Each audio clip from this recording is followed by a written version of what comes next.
Hi, I'm Emma-Louise, Country Living's digital editor, and for me, the ideas of nature and mental health really come hand in hand.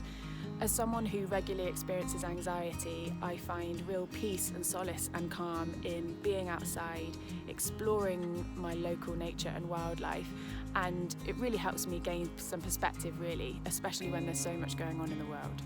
I recently took that curiosity and joy in exploring my local nature up a notch when I received a wildlife trap camera for my birthday. I have lovingly named it Badgercam, and as the name suggests, I've been filming badgers in the woods near my house in a large set. And I was optimistic I would find some badgers on the camera here because the set is big and really quite obvious. And I walk past it most days on my daily walks and could often see that there had been activity during the night. So I had my fingers firmly crossed that putting a camera near this set would be successful in capturing some badgers in action. So how has using the Badgercam and getting to know my local badger family helped my mental health? Well, a number of reasons really. First of all, it gave that last period of lockdown a real purpose for me, and I felt productive and felt like I was learning something.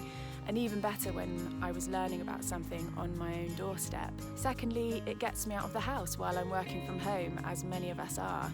It means that I take a walk just before it gets dark to put the camera out, and then I'm up first thing, bright and early, to collect it again, making sure I get in some steps and go on lots of walks. It's also given me a new respect for my local woodland and getting to know what goes on in the wood when all the dog walkers have gone home, and some peace in the fact that wildlife continues, however crazy the headlines might be.